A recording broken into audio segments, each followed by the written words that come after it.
A warm welcome to you. It's a pleasure as always to have you join us on this edition of Almond Finance and Wealth Reports. My name is Jennifer Bode.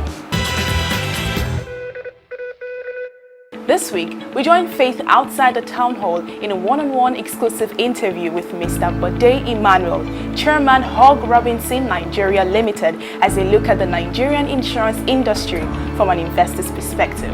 It's an explosive one. Have a listen. The industry is over-regulated, and I think the industry is overcharged. When you consider fee that is paid by the insurance company to the supervisory bodies, it's very high. On this edition also, we'll bring you highlights of the 2017 Agribusiness and Food Security Summit that took place recently here in Lagos, organized by Business Day Conferences. The theme was Rethinking Nigeria's Agribusiness Systems, making the case for resolving the nation's food security challenge. Nigeria is the only country that is in trade deficit with every other country in the world, including Bode Emmanuel. And because of the emerging realities now, there is no more petrodollars. We need to substitute petrodollars with agro-dollars. And not forgetting our industry icon segment. Details of these and more are coming your way shortly after the break. Please stay.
A very warm welcome to you. It's a pleasure to have you join us on this edition of Almond Finance and Wealth Reports. As you know, we are source for latest happening information, personality interview in the insurance services sector of the economy. I'm your host. My name is Faith Bode. Today on this edition, we are outside the insurance industry town hall. I'm sitting in a one-on-one exclusive interview with Mr. Bode Emmanuel, Chairman AGRI-BUSINESS Nigeria Limited.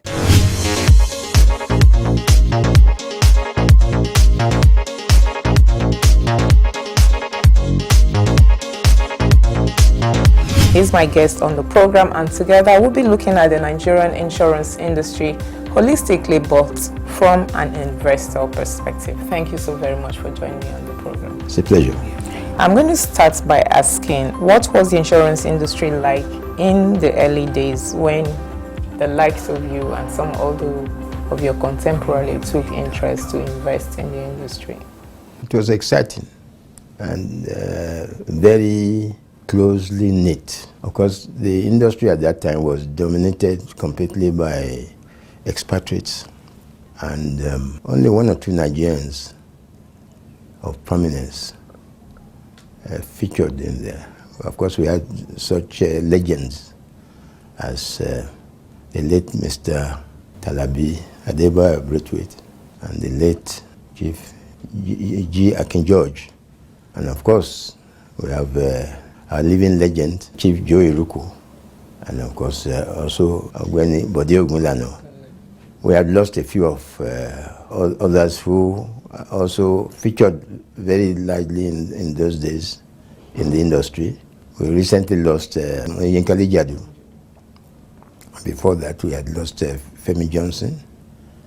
We had lost some other people who contributed a lot on the indigenous side But largely at the time that we were involved, that we became involved, it was mainly an expatriate-dominated industry.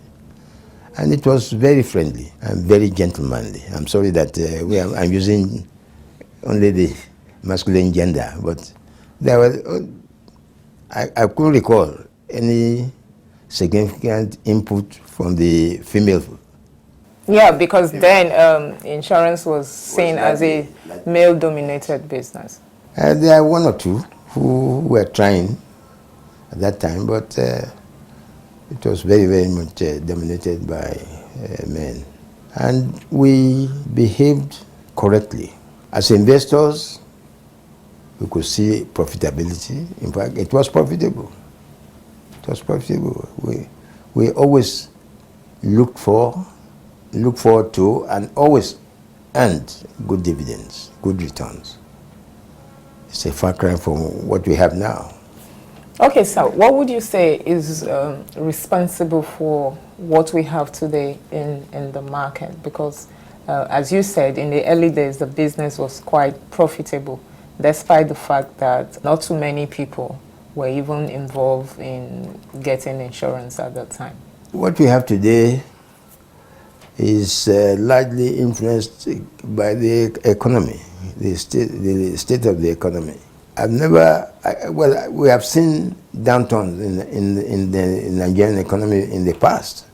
Because I can remember the time of the First Republic, when things were so bad, musicians were singing about the fact that there's so much shortage of money, and everybody was crying because there was nothing that you could buy with whatever you had.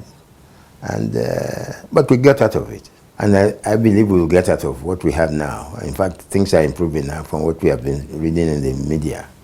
But the point is that as of now, the insurance industry is in what I call one of the worst crossroads. First, there is so much unhealthy competition,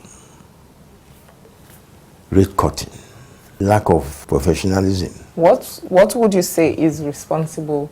This rate cutting, unhealthy competition, lack of professionalism, as you put it, it's part of the things that is drawing the insurance industry back in recent time. Now, I want to ask before the follow-up question, were these malpractices, were they present in the early days of the insurance business? No. At least if they were, they're very insignificant, because it wouldn't go past what I call the nearest lamppost before it's found out. No. You couldn't have malpractices, because even the insured was sufficiently knowledgeable to know if you are trying to do something or play fast. The trouble now is that there is so much enthusiasm in writing business at all costs. You take motor, for instance. Even if you write a business on the basis of 10% of the value of a vehicle, the rest is left to you whether you allow discount. Some people may allow maybe 10% discount, but others may go as far as even allowing 90% discount, so that the premium that you have written can never suffice to meet even the slightest bang on a vehicle. That is a definite loss, to the company. And this is so much. Unfortunately, I believe our authorities, the supervisory authorities, should have found a way to insist on putting a cap on the discount you can give. Okay, do you think that is actually necessary? Because I asked, because you are the one, when I mean you, the insurance company or the management of those companies, they are the ones writing the business. They are the ones giving those outrageous discounts to their clients. Now, do you need you are the one doing your business. You know the limit or the level where it's profitable for you as a business person. Are you saying, by what you just said, that you need a supervisor or a regulator to tell you don't go beyond this discount limit? Is that necessary? I think you need the regulator to at least set a standard. I mean, it's like in any industry. All right, you take an industry like the pharmaceutical industry. NAFDAC will insist on certain conditions that must be met by any particular product. If you are going to produce a product less than that, you will not get the NAFDAC certificate. But that's different from giving a discount. I'm coming. Yeah.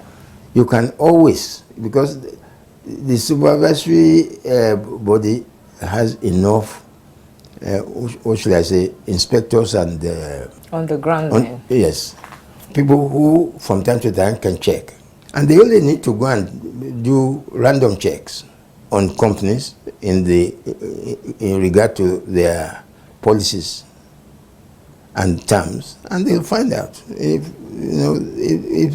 regulations are being breached. Motor is particularly sensitive because it constitutes 60% of the insurance business.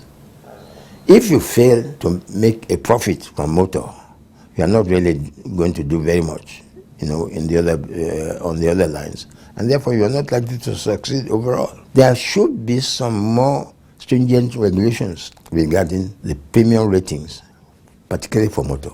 Okay, sir. Although I do not totally agree with you on that it's the responsibility of the regulator to cap the level or the volume of discounts you can give as an insurance company to your clients, because you are the one, as I said, you are the one doing the business. Now, I'm going to take you back to what you said before, that part of what you just said now, like the desperate practices we are seeing, desperate move by companies just to get businesses at all costs. Would you say they are being desperate, or they are getting involved in these unhealthy practices because they are under pressure from their investors or shareholders, as some people may call it, to pay dividend? Well, it's part of the problem. They also look at their own remuneration because you have profit sharing, and it depends on the terms of the profit sharing agreement between the company and the management. And you have bonuses, and you could have bonus based on business written. And the important thing is a lot of the management members of insurance companies want to show that they are doing well. If they come regularly to report that they have written so much business, that gives them a better face from their investors. But at the end of the day, most of these businesses written, as I said, based on this savage rating and severe discount arrangements, end up in disaster.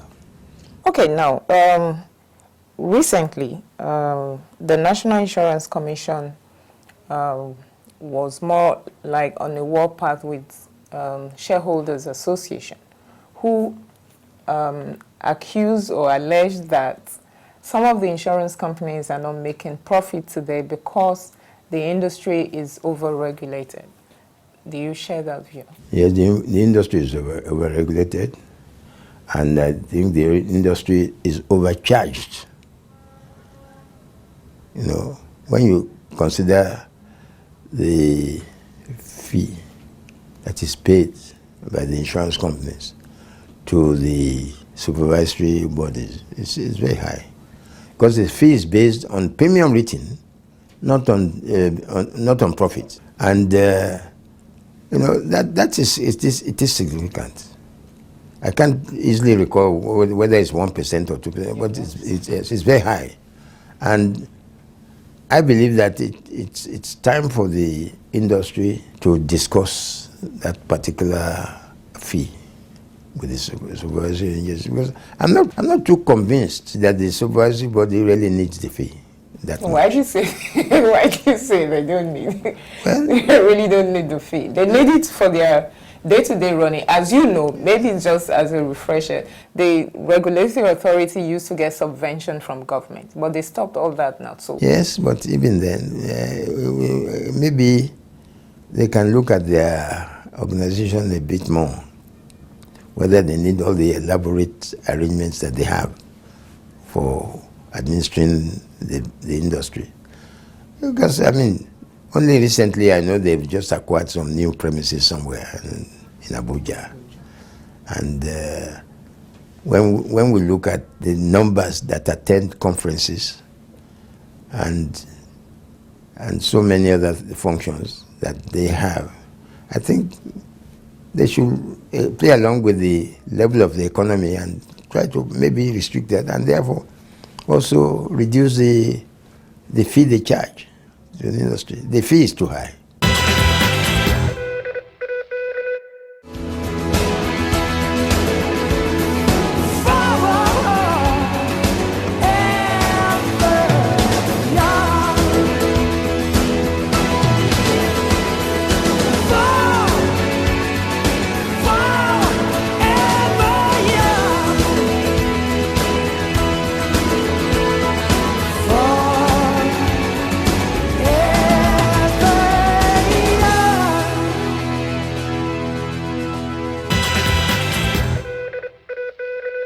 All right, welcome back.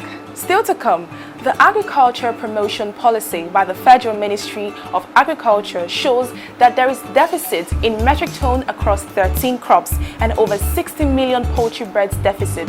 This is a challenge as well as opportunity for investment. The 2017 Agri-Business and Food Security Summit was the ideal platform. Keynote speaker was Professor Ruud Ruben, Research Coordinator, Food Security, International Value Chain and Impact Assessment of the Agricultural Economics Institute of Wageningen University, the Netherlands. Enjoy.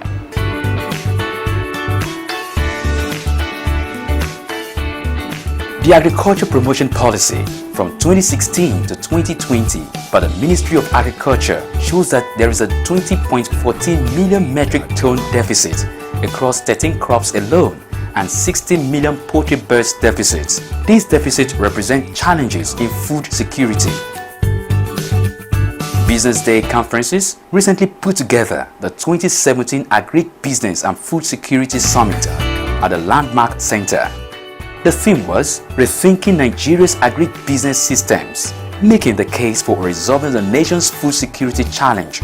Welcoming participants to the summit, the publisher, Business Day newspaper, Mr. Frank Aigbogun, said that he hopes that by the time they gather for the 2018 summit, there will be positive reports on how players in the sector are resolving the challenges in food security. As you can see, we have appropriately themed this conference, Rethinking Nigeria's Agribusiness Systems, making the case for resolving the nation's food security challenge. We hope that when we gather again next year, that we are able to provide a good, positive report of how well we are resolving this challenge, if we are not already at the point of resolving the challenge. One very unique feature of this conference is that it brings together those established players in the field, along with some very, very agile, aggressive, young players in the sector. In his goodwill message, Mr. Michael Delen, head of Netherlands representation, Embassy of the Kingdom of Netherlands, gave an overview of Netherlands' activities in Nigeria. It is estimated that by 2050, the world's population will surpass 9 billion and demand for agricultural products is expected to double.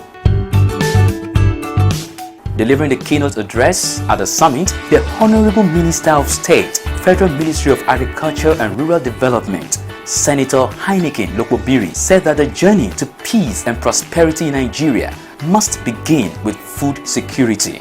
My considered opinion that The journey to peace, security, and prosperity of Nigeria must begin with food security and agribusiness, providing the needed jobs that will lead to the improvement of the living standard of the farmers in our villages, and also revitalizing our rural economies across the 36 states and the Federal Capital Territory of Nigeria. This underscores the seriousness with which we must tackle the issue, having regard to the present state of our agribusiness system and our low level of agricultural productivity. It is also instructive to point out that the huge deficit between the supply and the demand gap is also responsible for the high cost of food prices in Nigeria. Substantial growth in agricultural productivity in Nigeria can be realized through investment, innovation, policies, and other improvements. However, realizing this growth requires an exceptional level of collaboration among stakeholders in the value chain.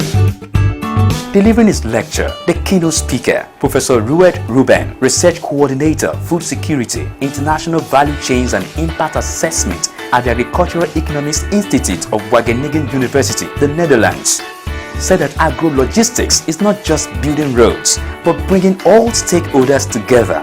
Agro-logistics is not just building roads, it's not just building warehouses. It is far more bringing the players in the value chain together and making systems inclusive for smallholder producers, and at the same time also reach out towards the final consumer, the retail sector, the supermarkets if you want. Without supermarkets there is no agriculture anymore in this world, because most part of food is consumed in cities, not anymore in the countryside. So that asks for a new analysis on how to address problems in your sector. So agro-logistics, the main topic of my talk today, is just far more than hardware investments. It is important and you need money for it, but you need to combine it with training of your staff, of your employees, public and private sector, and you have to create a kind of win-win options that get private sector and public sector together, focusing on what is the key constraint in bringing forward agricultural productivity and food security. Guest speakers at the summit this year were Abdulhamid Abati Aliyu, MD CEO, Nigeria Incentive-Based Risk-Sharing System for Agricultural Lending, NIRSA, and Alhaji Sani Dangote, President, Nigeria Agri-Business Group, NABG. In his presentation, Alhaji Dangote said that in the drive to create sustainability, there must be mechanism for exporters to sell at a negotiable rate. In the drive for us to create sustainability, there has to be a mechanism where it encourages exporters to sell at a negotiable rate. And they should be able to predetermine that there's going to be a profitability in the export activities they engage in. If we do not do that, then definitely we are not going for agricultural sustainability. We are only taking it temporarily. And I think if we do that, we are definitely going to kill the spirit and the momentum we have started getting in agriculture. I also want us to focus on the other fundamental issue. My point here is to talk about the security and the sustainability of this security and economic empowerment until we are able to make a decision that we are here for good and we're here for long term, and make up a policy framework between private sector and the public sector, which I had always been advocating to the Minister of Agri, and today I also had the opportunity to discuss with the Honorable Minister Hennikin on the need for them to partner with the NABG, which is an association that combines virtually every association within the value chain. Panelists at the summit this year were Ndidi Uneli, co-founder Ace Foods, Onyeka Akuma, co-founder Farm Crowdy, Musumola Umaru, technical advisor, youth and gender, Mr. Lawrence Tamunokiri, managing director, Farmers Creed, and a host of others. Many believe that without intensified financial and technical assistance to players in the agribusiness sector, sustainable farming and food security will be unattainable. All hands, therefore, must be on deck in the new drive for Nigeria to be self-reliant in food production, which will lead to social stability.